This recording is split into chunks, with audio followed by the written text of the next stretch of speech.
আমরা ভারতকে দেখিয়ে দেব ইনশাআল্লাহ জেহাদের প্রেরণা নিয়ে যদি প্রয়োজন হয় বাংলাদেশের যুদ্ধ যদি করা লাগে ভারতের সাথে, আর যুদ্ধ করা লাগবে, রাসূলুল্লাহর ওয়াদা আছে।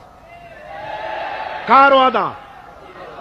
নাসাই শরীফ, ইবনু মাজাহ, এই তার দুটি হাদিসের মধ্যে হযরত আবী হুরায়রা রাদিয়াল্লাহু তাআলা আনহু বর্ণিত হাদিস রয়েছে। বলেছেন দুই শ্রেণীর লোক কিয়ামতের দিন জাহান্নাম থেকে মুক্ত হয়ে যাবে। এক শ্রেণী হচ্ছে যারা ঈসা আলাইহিস সালামের সাথে সাথী হয়ে যারা লড়বে আর শহীদ হবে, কিয়ামতে তারা জান্নাতে যাবে, জাহান্নাম থেকে মুক্ত। আর দ্বিতীয় শ্রেণী ভারতের সঙ্গে একটা যুদ্ধ হবে, রাসূল বলেছেন হিন্দুস্তানের সঙ্গে একটা লড়াই হবে। ওই লড়াইয়ে যারা শহীদ হবে রাসূলুল্লাহ বলেছেন কিয়ামতের দিন জাহান্নাম থেকে আল্লাহ মুক্ত করে দেবে। সেই লড়াই ভারতের সাথে আমাদের হবে।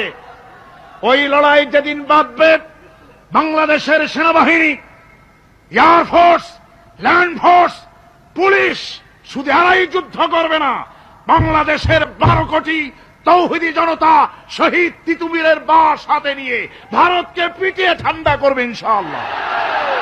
আমার দেশে ভারতের মসজিদ ভাঙার প্রতিবাদে আমাদের দেশে একটা হিন্দুও মরে নাই, কথা ঠিক কিনা কন? কিন্তু ভারতে ভেঙেছে তারা বাবরি মসজিদ, আমার দেশের 15 জন মুসলমান পুলিশের গুলিতে নিহত হয়েছে। আমার দেশে হিন্দু মরে নাই, তোমরা আমার দেশে সেখানে আমার মুসলমান মেরেছ।